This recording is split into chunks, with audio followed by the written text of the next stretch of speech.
So, hello everybody. Today, and I just saw your comment there, Nicolaj, and we'll be death and dying is one of the first things that we're going to be talking about here. But so one of the things that I kind of wanted to go over is I do have the PDFs of the core rulebook. I do have the PDFs of GM core. We can go ahead and do some comparisons now on the Discord earlier. I kind of put up a new little section in there where we can kind of go over some remaster questions. And then I decided I'd go ahead and bring that into the live. For those who maybe this is your first time watching or something along those lines, we had been in the middle of a big campaign creation with Eleanor Trent in the country of Galt, dealing with Wood's Edge and a whole bunch of intrigue and things like that. But Remaster came out, so we put that on hold just for a little bit, and we'll be going back to that next week, more than likely. Hey, random guy, how's it going? And in this particular live stream, we're pretty much going to be going over what I have here, which is the player core, GM core, and then I have some of the other documents in case people have questions or want comparisons. I got the Remaster core preview up here. The regular core rulebook, game mastery guide, and what we might be looking forward to in the advanced players guide. But I know everybody really cares about player core and GM core. So what I was going to do is, once again, we did kind of talk about this in the Discord, but I'm going to bring up the questions that came up in the Discord, and I'll probably put them in the chat so that you can kind of see what question we're talking about at that particular time. And let's just go ahead and get started with it. Also, feel free to kind of put questions in.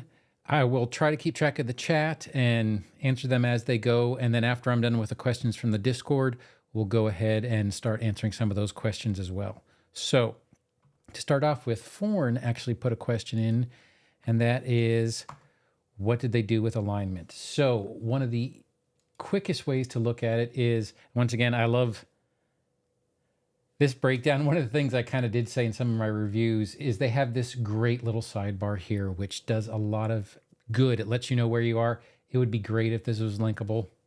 It isn't, but you know, that's just kind of how it works. But one of the things I did want to say is in character creation, and then you go to step 10, which is finishing details. That's where they start talking about edicts and anathemas. So they did get rid of alignment. Alignment is gone for character creation. You kind of replace that with edicts and anathemas. It is totally voluntary unless you are a cleric or a champion. And that is a question that came up a little bit earlier today in the Remaster question Discord channel, was how does that affect champions? Are we looking at something specific? Hey, Neurolancer. What? Yeah, we're talking about alignment at the moment, and I'm kind of bringing up what's in the player core. But they did replace alignment with edicts and anathemas. So champions, clerics, pretty much mandatory, depending on your god. As they are saying here, if you follow a DLT, you might take inspiration from the edicts and anathemas listed on the deities on page 35 through 39. No problem at all. Certain classes have anathemas tied to them. For example, a cleric gains the edicts and anathema of their deity. Violating these can cause you to, let me put the highlighter up, can cause you to atone or make amends. It doesn't specifically mention champion. However, I can't see that not working, since for sanctification and holy and unholy damage, it's kind of be required. And it talks about changing edicts and anathemas. There is no mention of alignment whatsoever anymore in the character creation part of it. Edicts and anathemas are going to take it over. My own personal opinion, and I'll intersperse these a little bit, but it's okay. I don't mind not having them unless I was my cleric. I pretty much played lawful neutral, chaotic neutral, neutral good. So it didn't affect a lot of my other players. However, if you're playing a truly evil character, having those boundaries was helpful. But generally speaking, for a lot of the characters I played, it didn't really work. It didn't matter that much. But the one thing that it also comes up in is sanctification and it will also come up in damage type. So let's go ahead and move to those things real quick.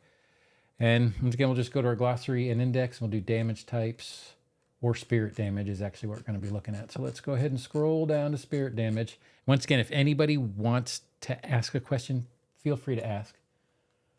And I can definitely go ahead and go to that. Spirit damage, spirit damage. Let me get my alphabet correct in my head. Spirit damage type 409. So it was, as part of removing alignment, they brought in a new damage type, and that would be spirit damage. Spirit damage, it affects the spiritual essence of a creature, and therefore, if it doesn't have a spirit, it can't affect it. So many effects that deal spirit damage also have to be sanctified, or also can be sanctified, holy or unholy. And that kind of replaces the good evil. And spirit damage does not harm creatures that have no spirit, such as constructs. So just something to keep in mind. I know there actually are some familiar types that you can have constructs. There are certain creatures that are considered constructs, so it wouldn't necessarily affect them. And then let's go ahead and do one more quick little thing into alignment, and we'll go ahead and get into sanctification.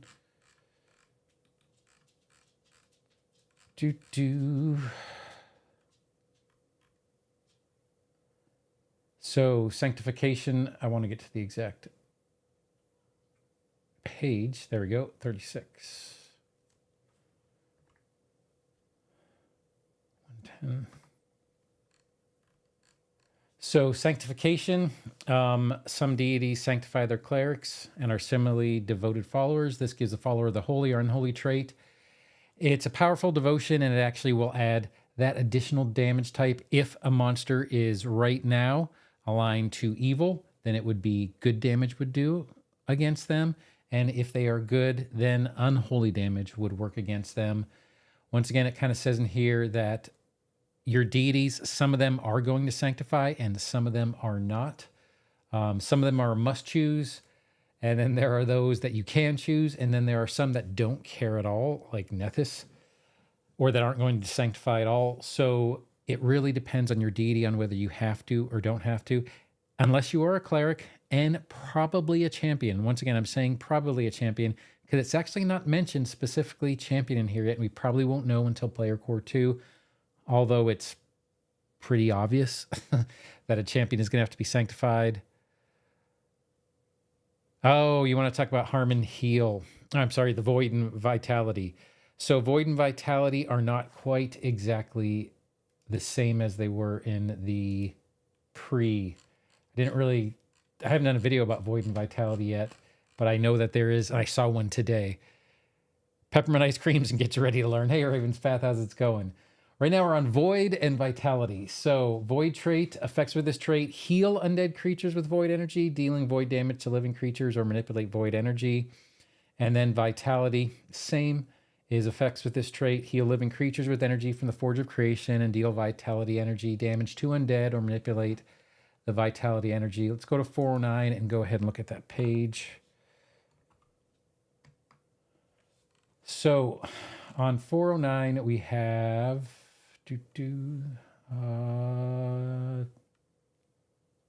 where is it? Here it is. 2 special types of energy damage. So these are not spirit damage. These are energy damage. And vitality, once again, just like the definition does, I'll read it still, but especially because some people are only listening to this as opposed to watching. So vitality damage harms only undead creatures, withering undead bodies and disrupting incorporeal undead.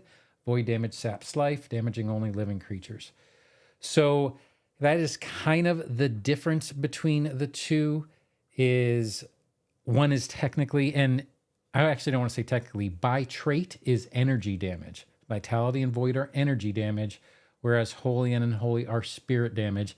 And it really matters because there are certain monsters, and I don't have monster core yet, so it's hard for me. Endure elements would give resistance. Raven's Path, that's I don't know the answer to that. That might be something I need to look up afterwards. Bring up my Rage of Elements book. But there are going to be certain traits in Monster Core that might have a weakness to energy damage, but not to spirit damage, or or the only weakness might be spirit damage. So that would be kind of the difference between Vitality and Void and Holy and Unholy. Is it literally is a different damage type. So once again, I'm going to keep looking at the chat. My chat is kind of over here. So if you see me looking over there, that's what I'm looking at. But let's go to the next big question. Did it give positive or negative damage before? Vitality and Void? Heal and Harm? Heal and Harm, yes-ish, but I don't think... Yes. Let me be clear here for a second, quit equivocating here. So yes, it did give positive negative damage before. Oh, Endure Elements. I don't know. But with the... Prior to this, Rage of Elements wasn't out yet. So it's hard for me to say, and this I'm talking to Prometheus right now with Endure Elements. I don't specifically know. However, spirit damage is totally new. So Heal and Harm or Vitality Void, which is what they were, it did give positive negative damage before. How it will work now, I actually don't have a good answer for that, and I apologize for that. One thing I can do, and this was another question that came up, is wanted to talk about how it was implemented in a spell, and the question was Divine Lance. So with that, we can go ahead and go to spells, and if anybody wants to see a specific spell, whether it deals with holy or unholy or not, feel free to go ahead and put it up here now, and I can go ahead and take a look at it for you. So we go to Divine Lance. Divine Lance is, once again, because they got rid of the components, and that's another big thing, and it's something, I had a nice video idea for that. Protects from cold and heat. Thank you for looking that up. So Divine Lance and a lot of the other spells don't have spell components anymore. So your material, somatic, verbal, those are all gone. And instead of having to worry about like somatic, and that was a question I had in one of the comments, it was, and I actually did, it was part of my video too, is if you're in restraints, it's a DC 5 as opposed to now just failing because somatic wasn't one of them. However, you have to look at the traits. So for somatic, it would basically, you'd look at the manipulate trait. For focus, which is another one of the spell components that isn't around anymore, it would be the concentrate trait. So now you have to look at the traits in your spell rather than looking at the components section. But Divine Lance, still 2 actions, still cantrip 1, but the traits now are attack, cantrip, concentrate, which is your focus, manipulate, which is your somatic, sanctified and spirit. Once again, unless it is specifically a subtle spell or you have disguise spell cast, then there still will be an incantation. I did see where I had a question about psychics, and I don't have a good answer for that. That was actually on the Discord as well by the Flying Pig, and he was asking about whether psychics actually have an incantation, but they don't have a somatic component. However, psychics still do have some utterances that aren't necessarily a spell component. That would be a good conversation to look at on the Discord. But range 60 feet, targets one creature AC. You unleash Beam of Divine Energy, make a ranged spell attack to the target's AC. On a hit, the target takes 2d4 spirit damage, double on a critical. Once again, if you're sanctified, you can also apply the holy or unholy trait. And then heightened 1, damage increases by 1d4. So, let's see. Another one, yeah, this is one that came up earlier, and I was already talking about, was, do champions also sanctify as clerics do? Oh, I see something about Endure Elements. Let's go ahead and look at that real quick before I move on. Endure Elements is renamed to Environmental Endurance. Okay, but does the exact same thing, a name that better reflects what it actually does. It does, actually, now that I think about it, especially from the description you did some, but thank you, Nicolaj, I appreciate that. Environmental endurance for cold and heat as opposed to energy. So, where were we? Champions also sanctify as clerics do. It is nowhere in the books that does it say anything about champion. However, I am going to say that It probably will. Once again, I looked all through the Player Core Remaster. Champion shows up twice if you do a search for it in there. Nothing in the GM Core and the Remaster Core preview. There's nothing. Let's double check this. Sanctification. This is the Player Core preview I'm looking on right now. Holy Forces, Clerics. It's the exact same wording. It doesn't mention champions at all. I can't see it not working that way, though, by reading some of the champions' spells, traits, feats. Yes, but can they do the holy, unholy damage? And is it tied into their spells, I guess, is the big thing. And we won't know that until Core 2. Have they fixed fall damage? That was another question that came up in the Discord. Andrew, I don't know yet because I can't see what the new... I can't until Player Core 2 or until they start doing... Because on the Paizo blog, and I always say this in the videos, and I'll say it here, and it's actually in the RSS. I have a bot that automatically puts all the new blog posts in the Discord. Don't ever sleep on the Paizo blog. But they have been doing class remasters, you know, what they'll look like. So I'm hoping for a champion one soon because I don't actually know. Fall damage, let's go ahead and go back down to... Yep. We just don't know yet. I would love to know, but I don't. I would love to have a good answer, but I can't see them not being able to sanctify. I just can't. Fall damage. I don't have all the page numbers. I used to, for the player's handbook, I kind of had a lot of the big page numbers memorized, but I don't have it here yet. So I do have to keep going back to here. Fall damage. Falling, 421. Once again, we lost about 170 pages with all the GM stuff going to the GM Core. Good and bad about that. What did I say it was? Falling, 421. So fall damage, no, it did not get fixed. It is still the same if you fall more than 5 feet. When you land, you take bludgeoning damage equal to half the distance you fell. And then the whole longer than 1,500 feet, as though they were 1,500 feet, 750 damage. You're pretty much going to die there. Fall about 500 feet in the first round of falling and 1,500 feet each round thereafter. Terminal velocity and actually ramping up to the speed and all that. Nicolaj, you are exactly right. They're not just Champion and Magus, but there are quite a few classes that are in a weird state right now because they aren't in Player Core. But everything else for it, Grabbing Edge, still a reaction, Arrest to Fall if you have a fly speed. So fall damage was not fixed at all. It is pretty much the same. Oh, Prometheus, we're going to get to that. Death and dying. Yeah, that's a whole thing. Matter of fact, it might be the next question. Give me a second. Basic reflex save.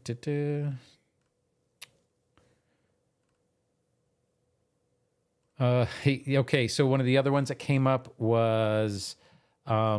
whether focus still exists as a component. It does not. Once again, it's kind of the concentrate trait. Kind of. Yes, focus sort of exists. However, as far as a real component, a spell component, meaning having to have something in your hand, no. Only 2 spells that it matters to. And it's 2 planar rituals, and it is planar displacement and planar servitude. Only those 2 rituals have something that is called a foci or a loci. And loci are, we'll do costs and loci section. Hold on a sec. Once again, go back to my little, like I said, I used to have these memorized for the other one, or a lot of them memorized because you'd look at them so much. Excuse me, 300, page 300. So, costs and loci, if a spell lists a cost, you must have listed money, whatever materials. A locus is an object that funnels or directs the magical energy of the spell, but is not consumed in its casting. Only 2 things have a loci now, and they're rituals, and they are planar displacement requires the planar key, and planar servitor requires a planar key. So there's no other actual thing that you need a free hand for. So any of the other spellcasting rules for the casting spells section still applies. You don't need to have a free hand for touch spells as long as you can even touch the back of your hand if it has a dagger. That's still a totally viable thing. It was the same way in 2E, but a lot of people kind of didn't play it that way. Any other questions before I move on? Because I think that the question about death and dying, Control F. Yes, it actually can. But the problem is when you look up something like costs, because the section is called costs and loci. If I were to look up costs, I would get 392 different things in there. Death and dying is actually in there now. So the question, and this was from Daniel earlier, was death and dying. So I'm going to go ahead and put that question up here. Oh, it's saying it's too much text. Okay, so let me get rid of half of it. And it is 100% not beating a dead horse at all. It is a big deal. I do have a video out about it. If you didn't look it up, totally cool. Let's still just talk about it. So with death and dying, one of the things, it's in the playing the game section, recovery checks. Here we go. So getting knocked out. Basically, what has changed is recovery checks. It all kind of boils down to just that. Everything else in here, it's called getting knocked out. In Pathfinder First Edition printing, it is in encounter mode. Or is it somewhere else? Here we go. Let me zoom in so people can see this too. So recovery checks used to read, when you're dying at the start of each of your turns, you must attempt a flat check with the DC equal to 10 plus your current dying value. Oh yeah, there's a lot of background. I unfortunately put out a lot of videos. So this is called a recovery check. The effects of this check are as follows. Critical success and success did not change at all. Your dying value is reduced by 2 on a critical success. Your dying value is reduced by 1. It did read failure, your dying value increases by 1, and critical failure, your dying value increases by 2. Here, I'm about to show you what the hubbub is, what everybody's talking about. This is what everybody's talking about. Is getting knocked out is the same as it was in the other section. Dying was part of a different paragraph. So this little paragraph is slightly different between the two, but only because this paragraph was in another paragraph in the player core. Now we're going to get to the recovery checks. This is all the same. When you're dying, attempt a recovery check at the start of each of your turns. This is a flat check with a DC equal to 10 plus your current dying value to see if you get better or worse. Critical success are exactly the same. Reduced by 2, reduced by 1. Failure, your dying value increases by 1. Parenthetical comment plus your wounded value, if any. And critical failure, dying value increases by 2. Parenthetical comment plus your wounded value, if any. So if you were to go down and fail your recovery check, then you don't, because you won't get your wounded value until you come back up. So it's fine. On your second time down, you're already, let's say you, a cleric, and you bring up your frontliner, you bring up your fighter or your champion or your barbarian. They come back up. They have a wounded value 1.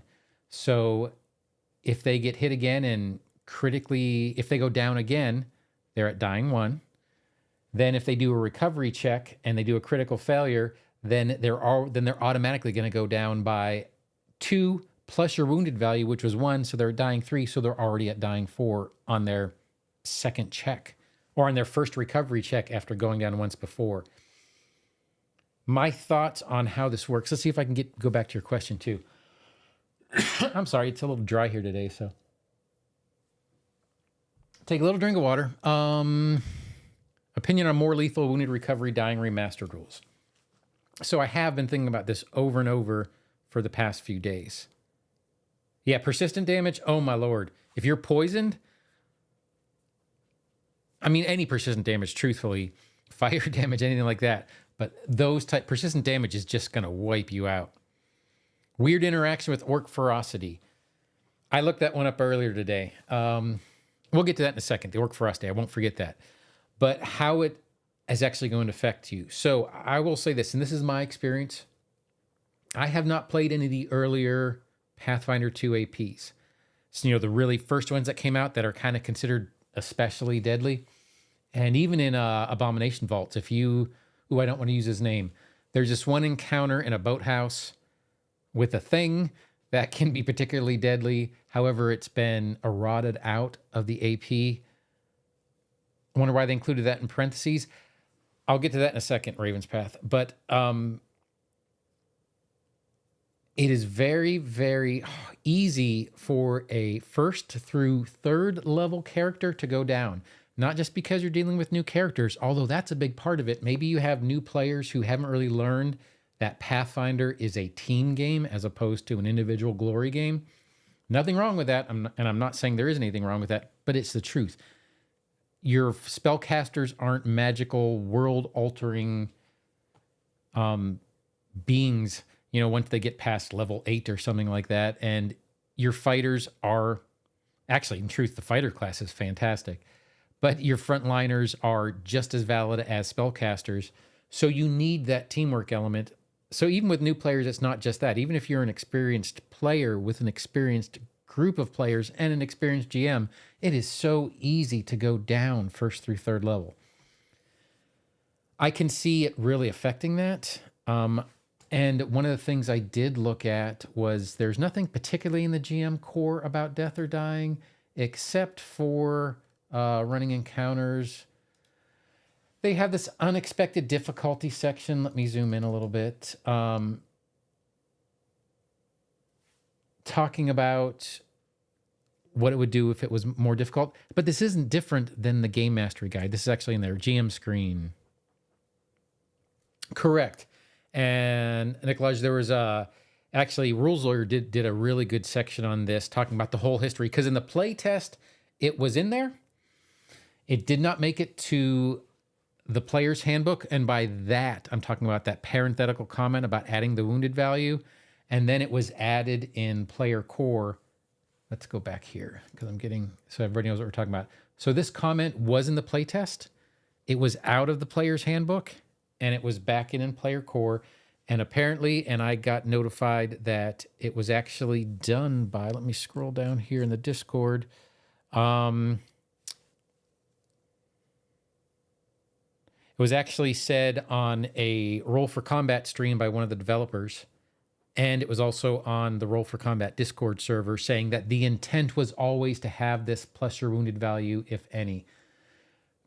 Basically, that comes in from, let's go back to this one here. So taking damage while dying, and this deals with the persistent damage. If you have the wounded condition, remember to add the value of your wounded condition to your dying value, as well as the GM screen, which is an actual publication by Paizo. Mark Seffler, that's the name I was looking for. And yeah, the video stream apparently was a Roll for Combat live, which is a great live. I wish mine were as good as that. But that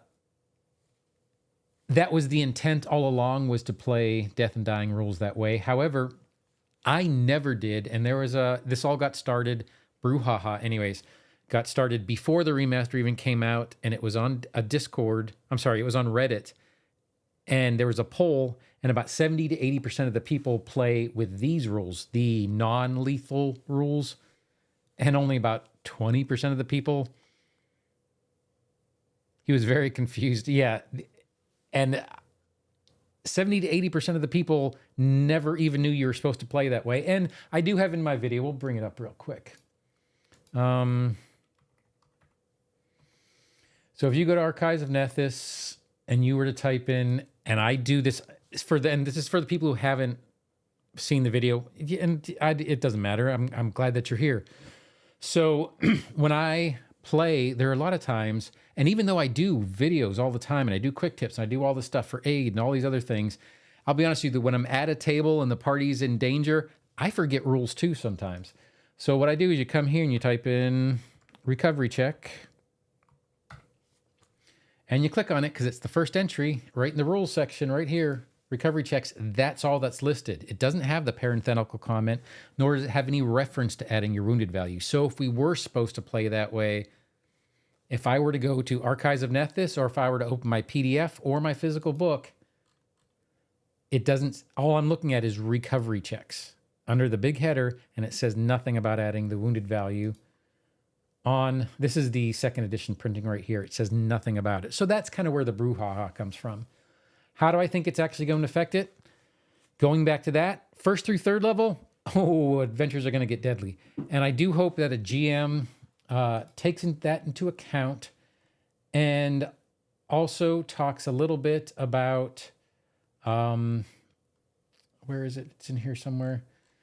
They do talk about giving players, I don't have it handy right now, but it's not that material, but giving players an out, giving players a way to escape. There's also a little section in the GM core, and it's in the Game Mastery Guide as well, about allowing the players to be captured instead of killed. There are those type of things that you can do for your first through third level. The reason why I'm very specifically going first through third level is I have lost characters that were higher than third level. I lost a fourth level bard, and I'm not going to name the AP because I don't want to give out any spoilers because it happened in an AP. However, we were crossing a river on stones, hopping from stone to stone, and a creature came out right in the middle of that. What happened is I got hit, I got critted. I was a bard, so not that many hit points, not very much armor. I got hit, I got critted, went to dying one, and then fell in the river. And I drowned, basically. So that just happens sometimes. So that had nothing to do with recovery checks. I think I was down in like 2 rounds. I mean, I think I was dead, as in unrecoverable dead in 2 rounds. So recovery checks wouldn't help me there. But I would say on a first through third level, I don't think that... Yeah, it's not non-lethal. I just saw that Raven's Path. I don't think it will affect higher level play too much, or less so than first through third. But first through third is going to be very dicey. I suggest early players get Stabilize cantrip. Have somebody get the Stabilize cantrip. That way you can avoid recovery checks altogether. Breath of Life. Breath of Life is a weird one, and I really kind of want to get... I actually want to get a little clarification on Breath of Life. Let's go to Breath of Life. I'm going to do a search for it. We'll see how many of those I get.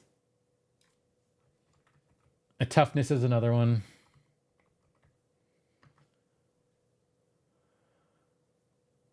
Breath of Life. React to revive a character at the moment of its death. Not dying. This is the one thing. So we'll go to Divine 5th rank. And this would actually be a good one for, where am I? Let's go to Spells, Breath of Life.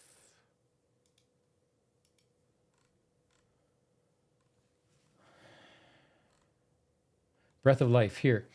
So your blessing revives a creature at the moment of its death. It doesn't say at the moment when it hits a dying condition. It says as at its death. So I think Breath of Life is going to be something to take. I think Orc Ferocity, which was brought up before, is going to be, and we'll look that up in a second, and Toughness, those type of feats, these type of spells, these type of cantrips.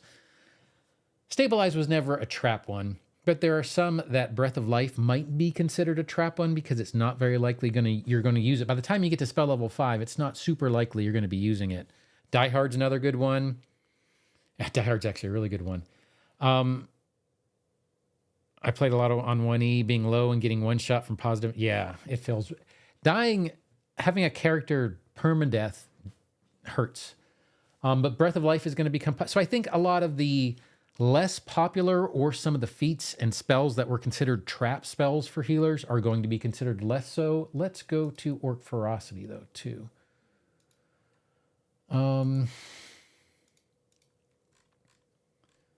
So Orc Ferocity. Orc Ferocity, you would be reduced to 0 hit points, but not immediately killed. Fierceness in battle runs through your blood, and you refuse to fall from your injuries no matter how terrible they may. You avoid being knocked out and remain at 1 hit point, and your wounded condition increases by 1. There's a weird, and because what was mentioned in the chat was there's a weird interaction with Orc Ferocity, and there is, because you actually don't go down to dying, but you increase your wounded condition. So let's say if you use this, you can only use this once per day, so you can use it once, but you use it and you get hit, you use your Orc Ferocity, you're already wounded 1 without ever going to exactly double-edged sword. That's exactly right, Nikolaj. You're already at wounded 1 without ever going to dying. Then you hit it again, or let's say you go down again because you're at 1 hit point. Let's say you actually go down, then you're at dying. The next round, you have to do a recovery check. If you critically fail, you have wounded 1 plus a critical failure, which is going to reduce you by 2. Now you're at dying 4. Just like that in 2 rounds, that's how it is. Wounded 1 potentially to dying 4, actually.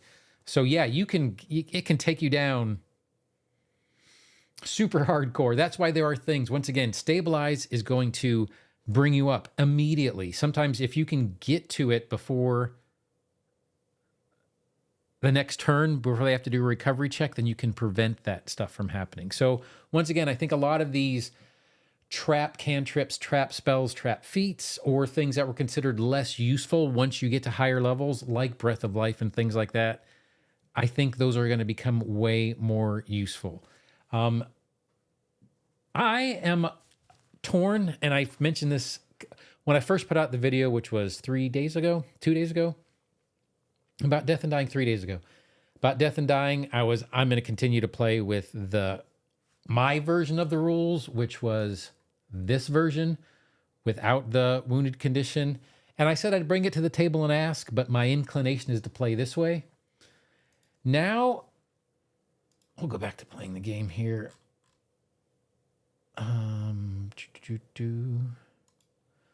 So now I'm torn because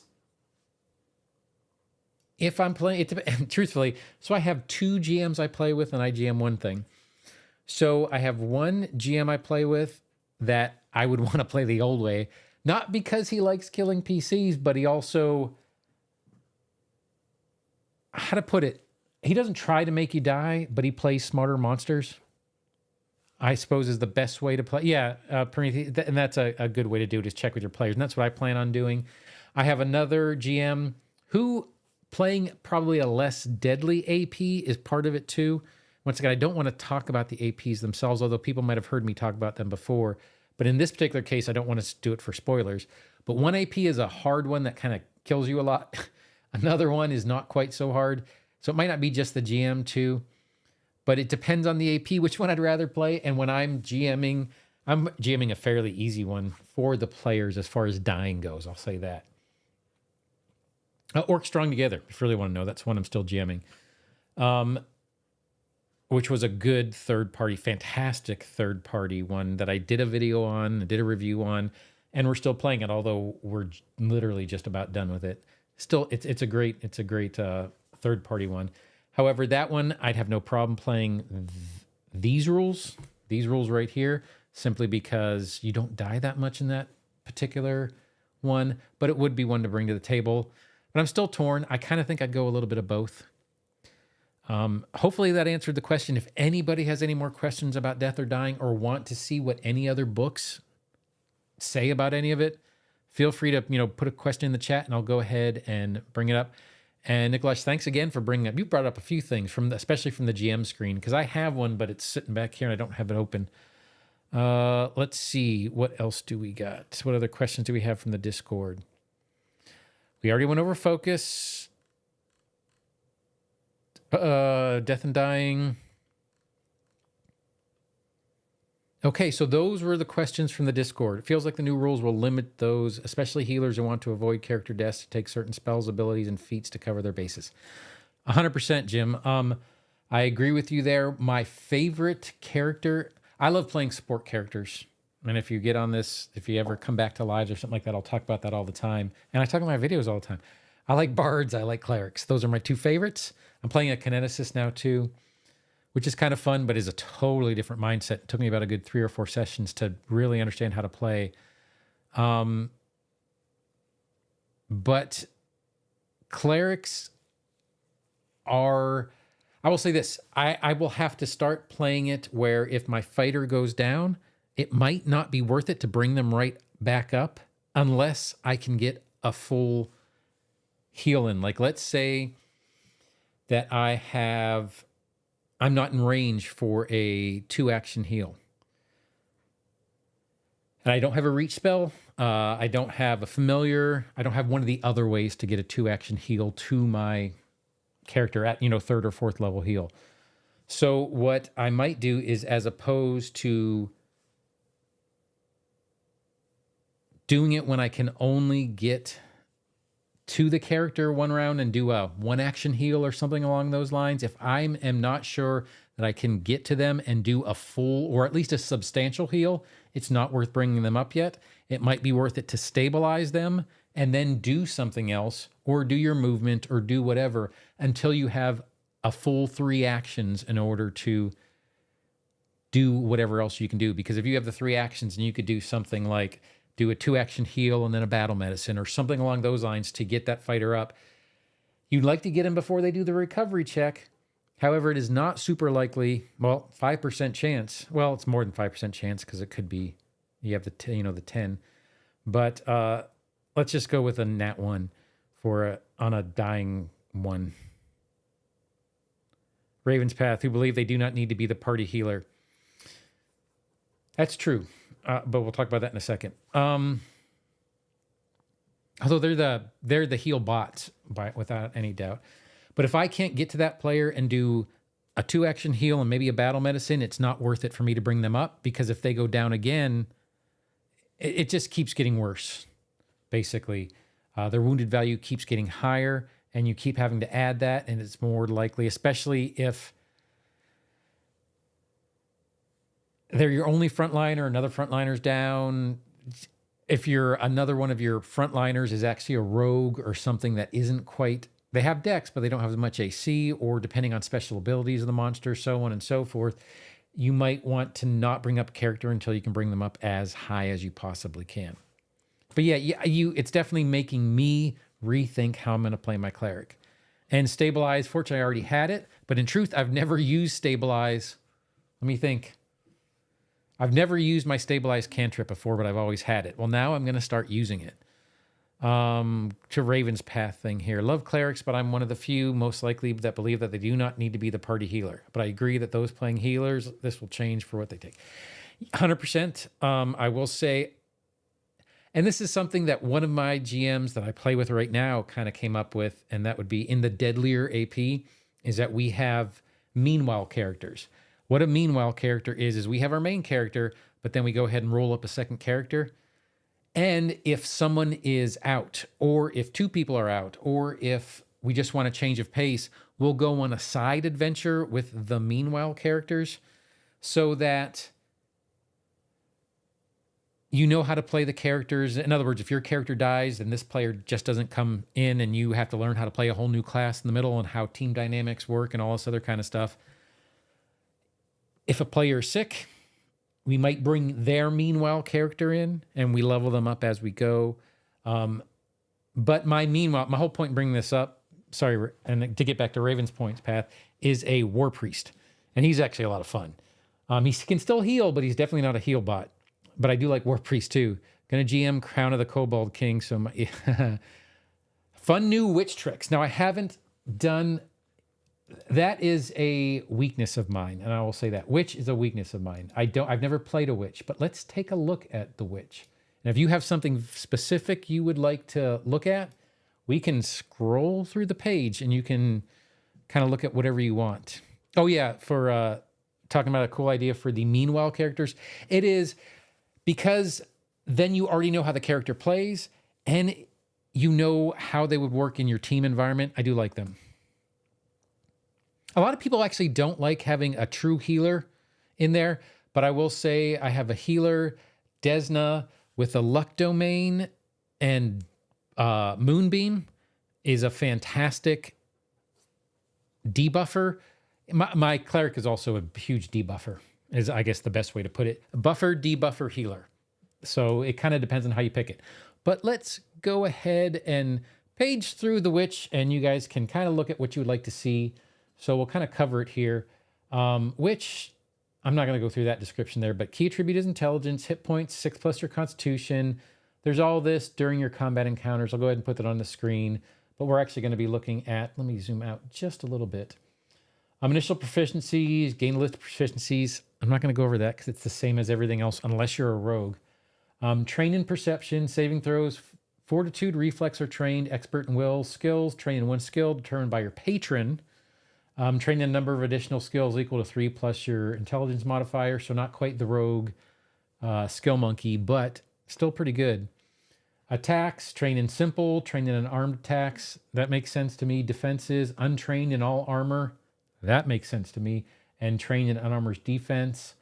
Spells, spell attack modifier. Big thing to pay attention to there is, this is for the remaster just in general. We'll take a look at the patron's familiar ability, 100%. We're going to kind of go through, I'm going to page through this whole, I'm not going to read everything, but we'll page through it and take from that what you will. But the spell attack modifier is, once again, this is out in the public, so it's not like I'm giving anything away.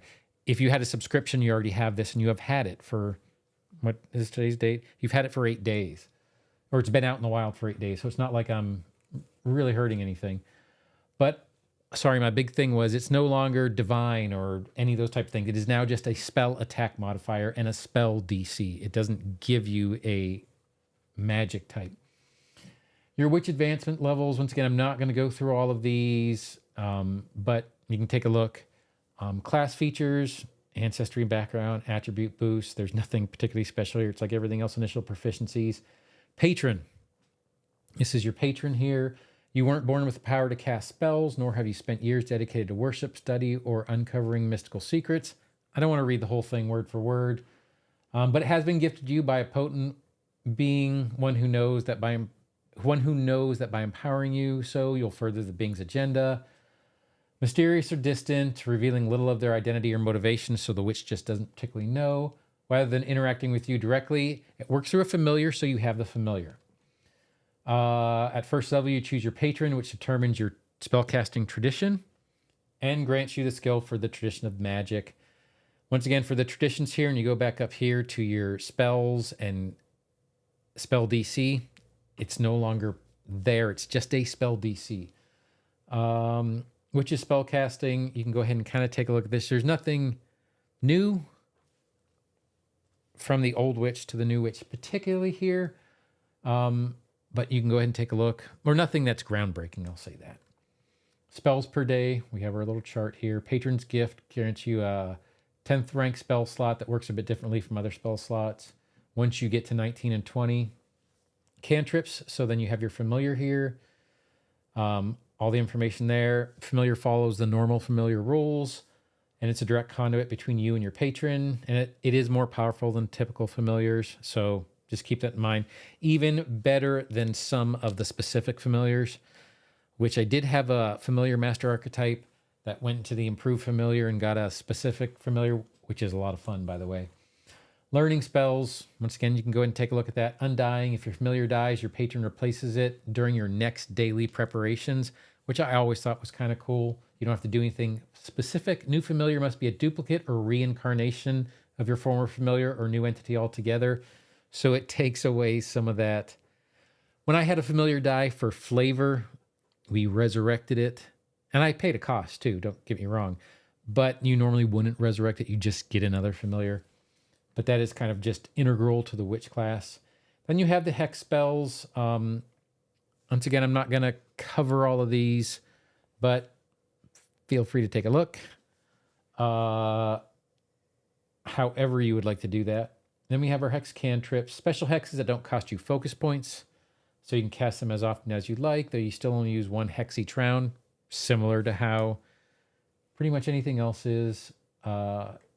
Choice of patron. Oh, Raven's Path, I do too. A lot of times when you're doing something totally unrelated, or you're talking about something, or just listening to someone else talk, you get ideas, and I love it. I actually do that a lot from listening to live play podcasts. I get a lot of inspiration from there, and usually not necessarily. Yeah, they are expendable. Skill feats, witch feats. I'm not going to cover all this, but once again, feel free to take a look. Magical fortitude. Not going to go over a whole bunch here, but once again, feel free to take a look. We'll get to the patrons here in a second. Key terms, a hex. If you don't know, hex is a spell that causes your patron's direct attention and intervention. Your patron does not take well to being disturbed repeatedly, so you can only cast one spell that has a hex trait each turn. Not different attempts to use a second automatically fail and usually cause your familiar to hiss in displeasure, which I think is funny just for flavor.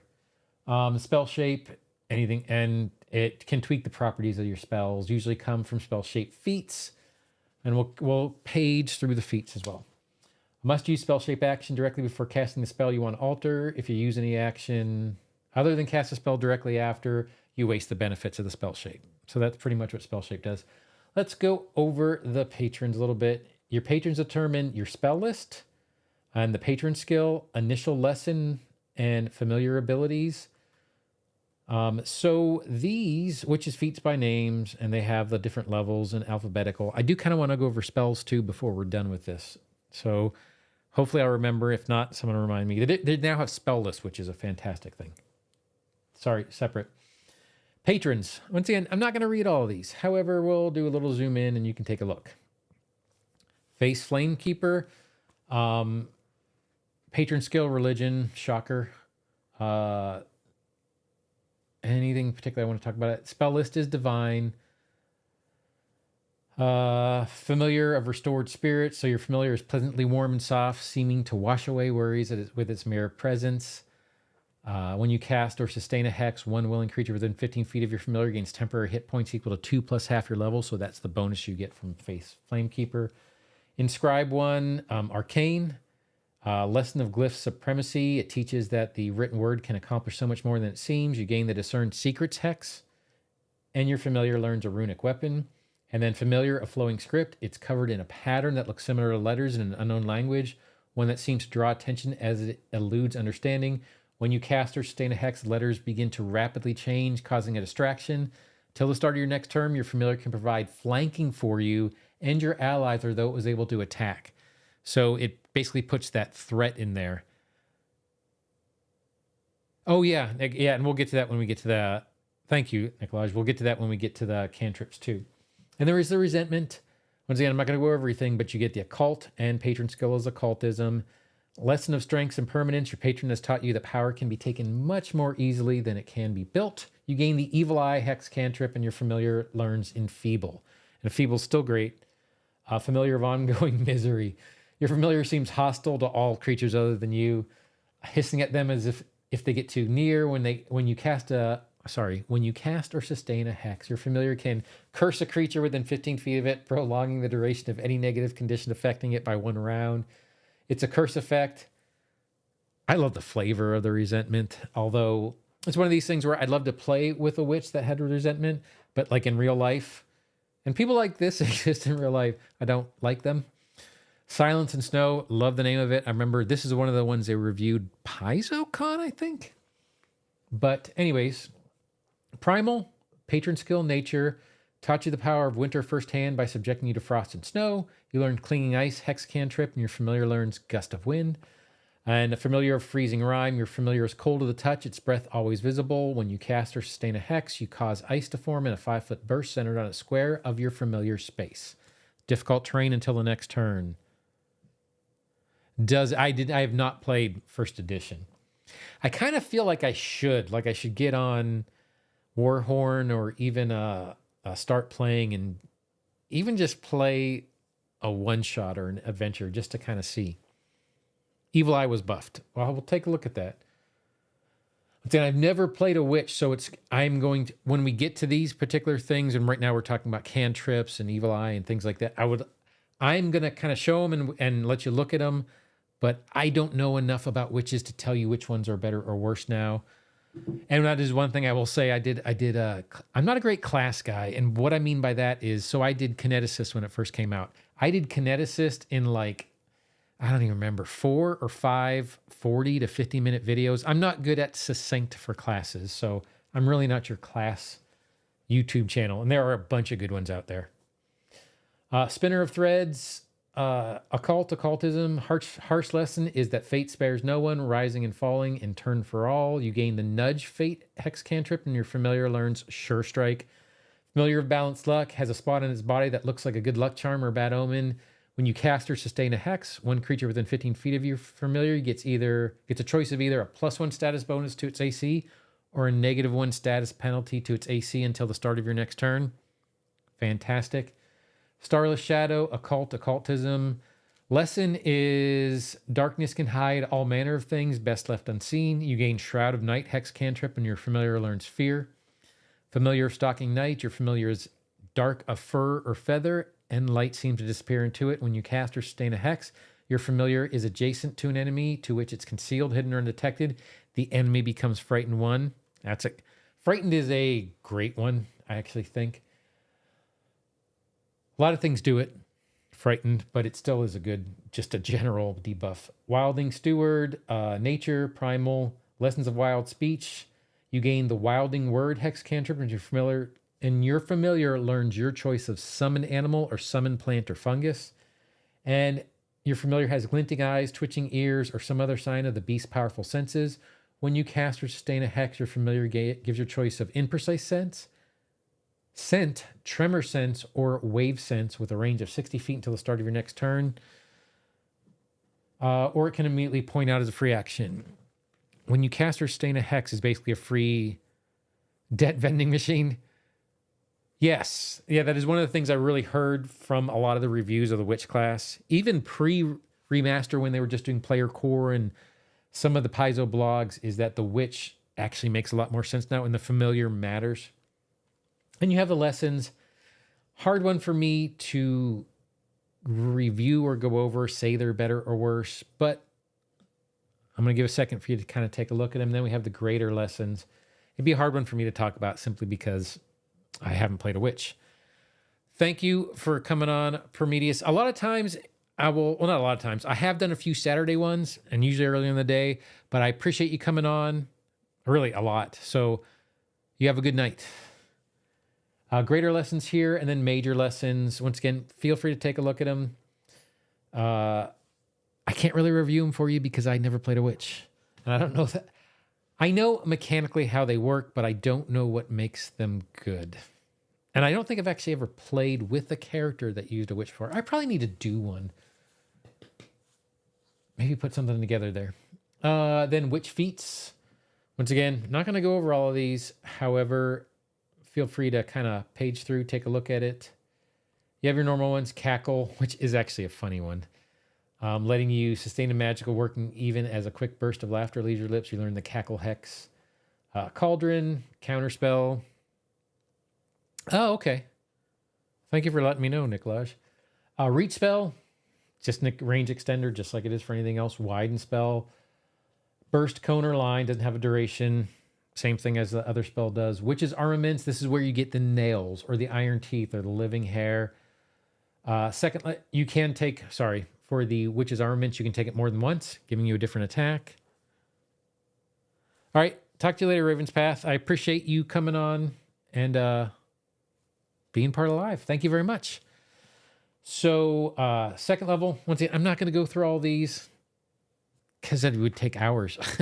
And I don't know enough to say anything. I feel bad because I keep saying that, but it's the truth. I'd rather say I don't know than lead anybody to believe that I know something I don't. So, other ones that come up, feat level 2, Conceal Spell, Enhance Familiar's Language, 4th level, Rites of Convocation, Sympathetic Strike, and then they have, your sample witches, which I actually like when they do these builds, especially for new players. When I was a new player, after the beginner box and I was creating my first character, I did use one of the samples before. Your 6th level, Ceremonial Knife, Greater Lesson, Steady Spellcasting, Witch's Charge, 8th level, Incredible Familiar, Merksight, Spirit Familiar, Stitched Familiar, Witch's Bottle. Ceremonial Knife is just bonkers. You have prepared a special knife to direct energies when spellcasting during your daily prep. You and your familiar can perform a short ritual over a weapon if the knife in the knife group, typically a dagger. This causes the knife to function as a magic wand. I remember them talking about this one in one of the pre-remaster lives. You and only you can activate the knife to cast the spell within as normal for a wand. You can attempt to overcharge the knife, and this can break or destroy the knife. That is pretty darn cool. Oh. Safeguard language. I will have to trust you to that because I do not know. Oh, I see what you're talking about. Thank you very much. That helps. So you could technically, according, if you're doing this rules as written, exactly, you could imbue, you take someone's doing downtime for a week in order to retrain, or a month in order to retrain. You could make a bunch of wands that are ceremonial knives. Carry them around on a bandolier. Let's go back down to feat 8. So Merc Sight, Spirit Familiar, Stitched Familiar, Witch's Bottle, Double for 10th level, Major Lesson, Quicken Casting, Witch's Communion, and 12th level Coven Spell, Hex Focus, Witch's Broom. Another sample. 14th level Reflect Spell, Rites of Transfiguration, Patron's Presence. 16th, Effortless Concentration, Siphon Power, Split Hex, Patron's Claim, Hexmaster, Patron's Truth, Witch's Hut. And then we get into Wizard. So that, for anybody who was thinking about what the Witch would look like in Remaster, there you go. One of the things I did want to talk about really quick, this actually came up on the Discord too, because someone was asking if spells were no longer done alphabetically, if they were done by tradition and level. And no, they are not. But they have added a new section, which I love. So you have the spells are still all alphabetical. And I showed that a little bit before.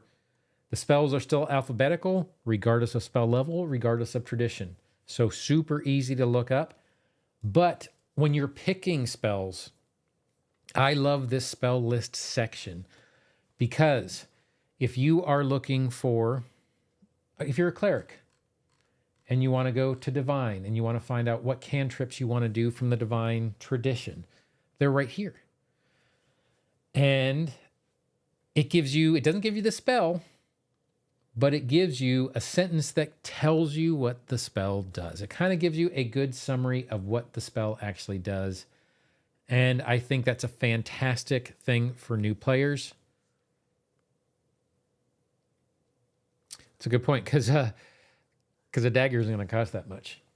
But back to the spell list thing, I love the fact that for picking out spells, I love the single sentence description of what the spell does. To me, it makes it a lot easier to actually pick your things. And if you're a new player, if you remember the first game you played, for me, if you really want to know, spell lists and equipment are the hardest things I can do whenever I make a new player.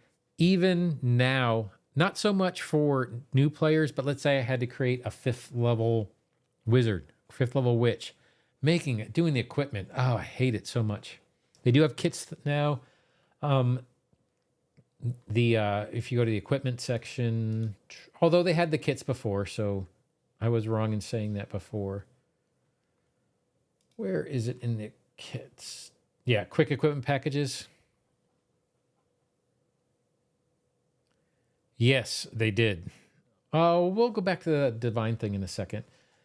Quick equipment packages. Once again, this was in the other book as well, in the old handbook as well. But I do like how Bard, pretty basic. You have a thing like the Ranger, where it kind of gives you everything that a Ranger would get, but then you have the options for that particular class. So you might have a longbow with 20 arrows, or a longsword and steel shield, depending on how you want to play it. The rogue, you'd think as a rogue you're always going to get a thieves toolkit. But what if you're playing a ruffian who doesn't pick locks? Well, then you might not need the thieves toolkit, so it's an option. So I do like how they did the equipment packages.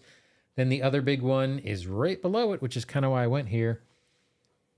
For anybody who doesn't know, this whole section's new. In the equipment section, this whole double column section is brand new. And the big thing I want to put up, and I did a little thing on this and what I like, as well as in the player core review, is swap. Swap is a defined action now. Swapping allows you to put away one item and draw another in the same action. So one action, you can put away your dagger and draw a sword. You can put away your warhammer, and because bludgeoning damage isn't going to damage the creature, and pull out your axe. You can do these things with a single action now. However, they do bring up swapping lets you swap only one item for another. So if you're a two-handed wielder, you can't do both swords. You can only do one sword at a time, or one axe, or one whatever you're using, hatchet, whatever you could potentially be using. So if you're wielding 2 weapons, that is still 2 interact actions with a swap. Not a whole bunch else has changed. You have draw, put away, swap. Yes, they do. They do with the class feat. Yep, you guys both brought up that same exact point, and you are exactly right. But the other big thing was, where is it? Yes, this right here. Pass off or take a held item from a willing creature. The creature you're passing to must have a hand free. Cool. That's not extraordinary. You can also attempt to throw an item to someone. You typically need to succeed at a DC 15 ranged attack with a 10-foot range increment to do so. So now there's actually rules for how you could throw something to someone. I like that. Detach a shield, single action. Change your grip, single action.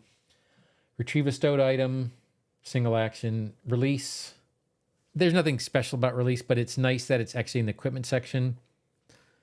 For new players, it's the same thing that's put in a new section. One other thing that actually matters. Skills.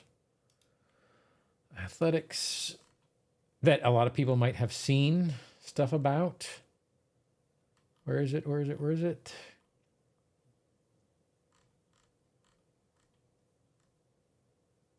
There it is. Disarm. Disarm is now viable. I still kind of liked it before. Very situationally. And I actually, when I did my little quick tip thing on disarm,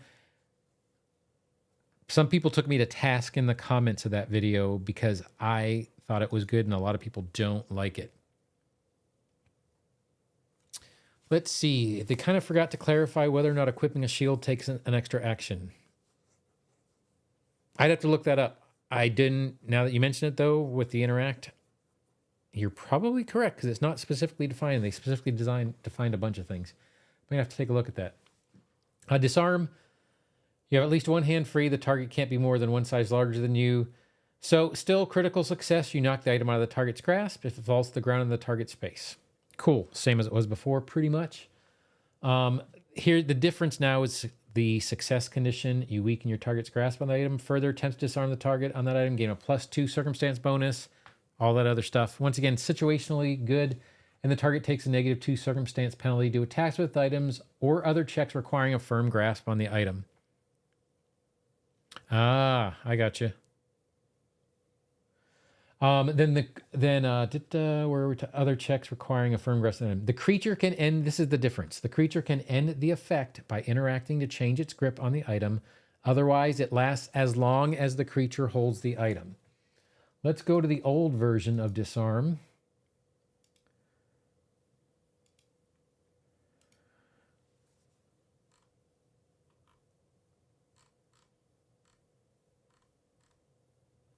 Old version of disarm,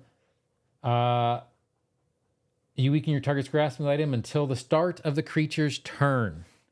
The start of that, not even the end of that creature's turn where they had to do an interact, the start of the creature's turn. So disarm didn't really do that much. But now, the creature can only end the effect by interacting to change its grip on the item. Otherwise, it lasts as long as the creature holds the item. So now, this is why disarm is now considered viable. Because it just doesn't go away at the end, at the start of the creature's turn. They actually, you make them waste an action. So even if you don't critically succeed and truly disarm them, you make the creature waste an action. And wasting an action is important. A lot of the things you do, a lot of things I do, especially as a cleric, a lot of things I do as a cleric is to try to make creatures waste an action. So that's kind of what I do. Recall knowledge, since we're on this page, actually something else I can bring up. And I don't, once again, if anybody has any questions or wants to see something in player core or GM core, let me know and we'll bring it up. But crafting, we're in player core, good. So a couple things that are different. You do not need formulas for common items anymore. Item must be common or you must otherwise have access to it. So you do not need a formula for common items anymore. Not at all. Where's the other thing? This is the other big change. But you attempt a crafting check after you spend 2 days of work setting up, or 1 day if you have the item's formula. So The reason to get formulas for common items is to reduce your setup time to 1 day. But remember, in the old one, 4 days is what you had to do for setup. Now, at worst, you only have to do 2 days. And if you have the formula, it's 1 day for setup. So that's a big difference. What else is different? Aid is different. Aid is now basic actions. I should probably look this up. I should probably just... Yeah, I need to go. Let's see. If I keep going through, I'm going to be sitting there and you guys are going to be watching. I hate making people watch me do stuff because that's stupid. Aid, page 416. DC 15 now is the difference in aid. In case anybody's wondering and doesn't want to wait for me to stumble through this. So it used to be DC 20. The typical DC is 15, but the GM might adjust this. Right here, 15. If we go to aid here. Gosh darn it, Don. No. I'm not doing well at the end of this as this is going on. Appendix, glossary and index, aid. Aid is now on page 470. I saw something come up in chat. Let me look in a second. So aid used to be the typical DC is 20. Now the typical DC on aid is 15. So it's easier. It's better for lower level characters. However, and if you watch other people, Rules Lawyer, I believe No Nats has something about this as well. If you're higher level, unless you roll on that one, pretty much aid's going to be a guaranteed success. They specifically mentioned that to strap to your arm, so they won't. Oh, I see a message retract. Okay. But aid is now DC 15. Those are really all the things I can think of to show. Let me look at this real quick, because I don't just want to cut it off without telling you guys anything you want to see. But I'll go ahead and kind of show the difference. So the front cover table, there is one thing I could say that is actually pretty good.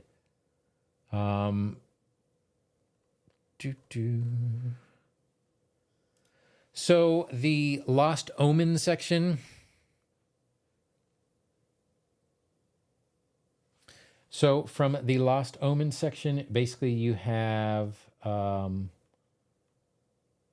this is in the new book. It is now a little bit more focused. And what used to be in the player handbook Lost Omen section,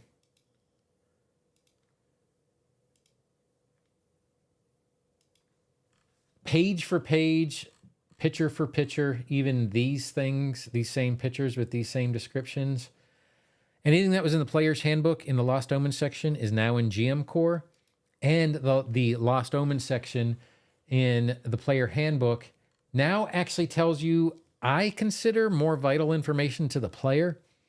If you're from Absalom, it tells you a little bit, just what you need to know. Theme, it's a fantasy megacity known as the city at the center of the world. Displays glory and squalor that only a major metropolis can provide.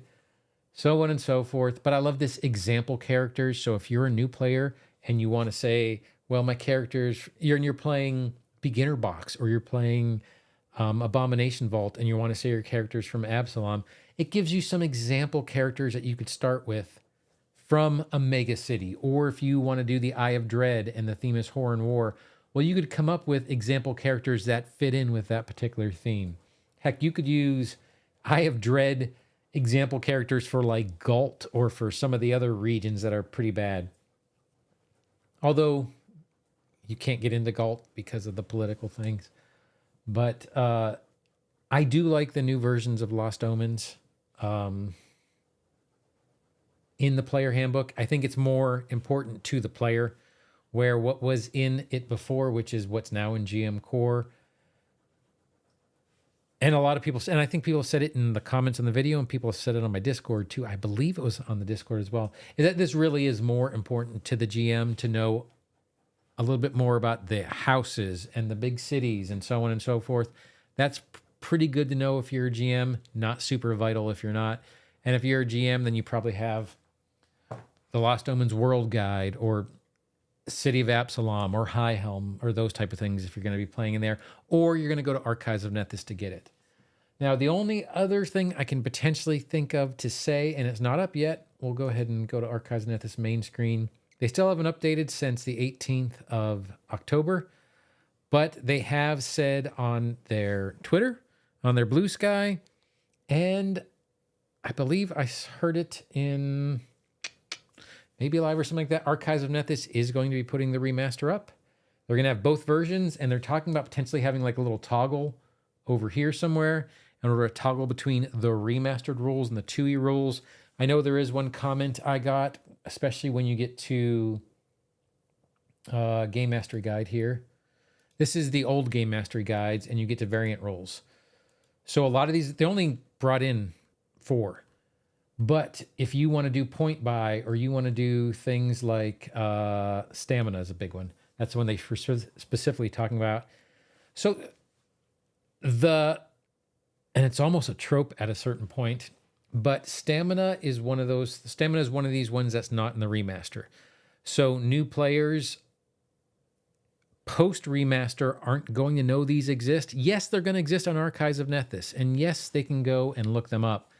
But as new players come in, these things that aren't in the remastered books anymore are going to become less and less popular.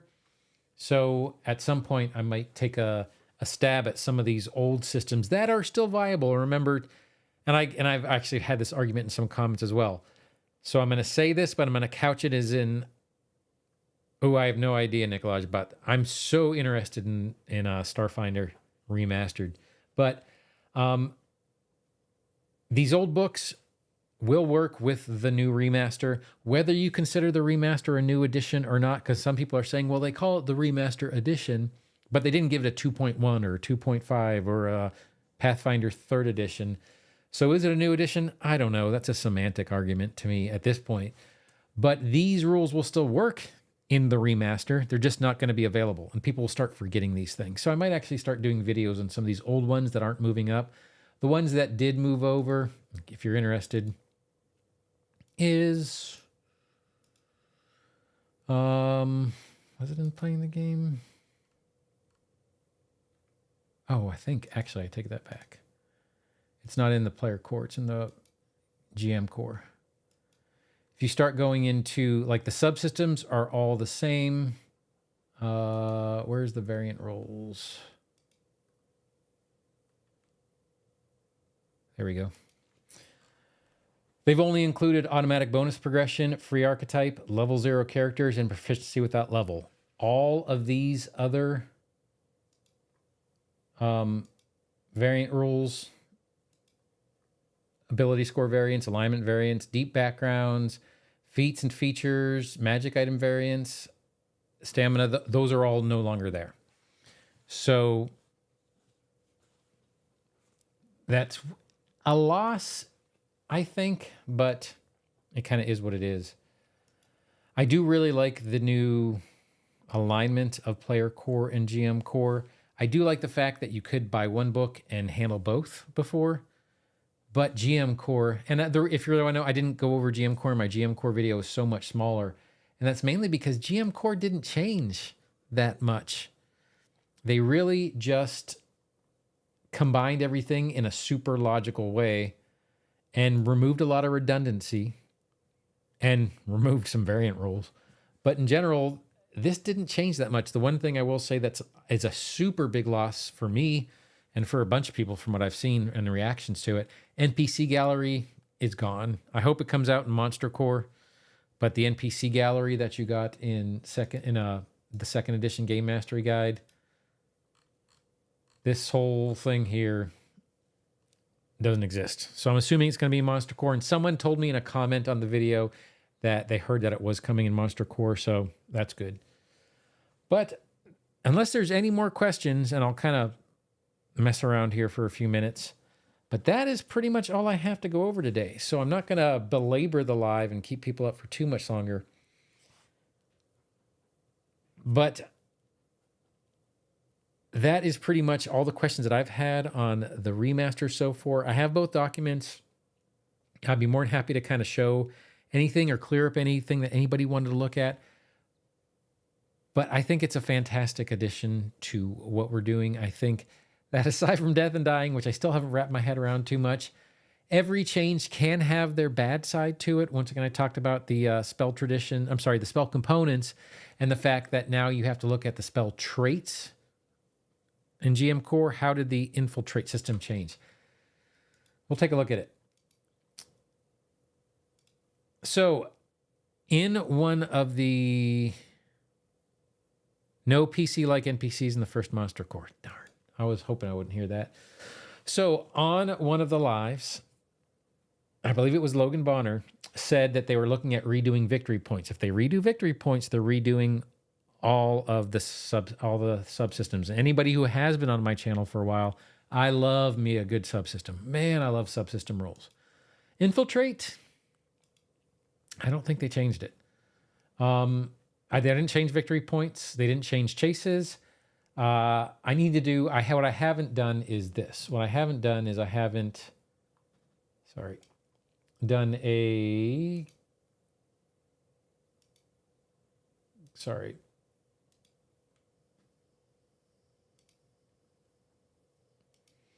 and I need to do a read through. I'm not going to do that. I'm not going to make you guys sit there and watch me read. But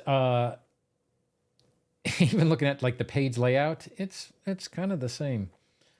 Obstacles in play. So critical success, PC gains 2 infiltration points, 2 infiltration points, 1 infiltration point, 1 infiltration point, awareness point, 2 awareness points. Kind of the same. Setting infiltration skills and DCs. Pacing, the pacing paragraph is exactly the same. Sample obstacles, these are exactly the same, including even the layout. Yeah, I know. Andrew, I get it. Because I thought Infiltrate was one of the ones. I actually held up on doing a bunch of subsystems because I heard they were redoing victory points. This looks exactly the same to me. 5 awareness points to 20. 5 awareness points to 20. Complications. Like I said, even the page layout is exactly the same. Page numbering changed because there's different page numbers now. But like I said, even the page layout, exactly the same to the line. So success, failure, critical failure, success, failure, critical failure with no critical success condition on complications. Preparation activities, bribe. I mean, literally, it's exactly the same. So it didn't change. And that is largely because they didn't change victory points, which I thought they were going to do. I thought that was one of the key things that was going to happen in the remaster. And I'm fine with it because in truth, and if you want to, if you haven't done it before, I have chases and infiltration. I think what do I have? I forget what I have videos I've done for. I have a voting one, which was actually part of a third-party thing and actually became a full third-party package, which I loved. But I do have some things for, I think I did research as well, videos on some of these subsystems because I love subsystems. And I've already done one on Infiltrate, and I stopped doing them because I was expecting victory points to change, and they didn't. Oh, good Lord. I am so sorry. I didn't show the screen. I was talking to you as opposed to showing you guys stuff. I am sorry. My whole point in showing you infiltration is, and I didn't show you infiltration. You guys got to see me talking about potentially showing you infiltration. Even the layout of the pages are exactly the same. So I am so sorry about that. But if you're looking at it, you can actually see everything is exactly the same in infiltration. How you go through sentence by sentence, word by word, you could see difference in page numbers, and that's the only difference. Super apologize for that. But yeah, it is. Yeah, Andrew, I appreciate it. That exact sentiment, simply because I was looking forward to the changes. Not because I don't like the current subsystems, because I do. I like when they introduce new stuff because it gives me opportunities to learn stuff. And one of the reasons why I like doing videos is because by forcing myself to put myself in front of a camera and explain them, it forces me to learn rules. That's why I like doing that's why I do this whole stupid channel. It's not a stupid channel. It's a wonderful channel. But that's why I do these videos, is because it actually helps me learn by doing the videos, because I have to learn it well enough in order to explain it. But But that is all I can think of to do. So I'm not gonna beat this out until and vamp for a while. But I will say this: I appreciate everybody showing up. The next live we're going to do, we're probably going to be back to our campaign creation one with Eleanor Trent and Galt and Wood's Edge and perfumery and interfamily conflict and all those things that we were doing. We got the maps to finish up, and we got a whole bunch of story to write and NPCs to come up with and all that, as well as GitHub and World Anvil, all that kind of stuff like that. Absolutely no problem, Nikolaj. I appreciate you guys for showing up. But once again, thanks everybody for showing up, and hope you guys have a great night. I hope you have a great rest of your day, depending on where you are. I hope that all your campaigns and adventures go well, and thank you very much for showing up. You guys have a good one. Bye.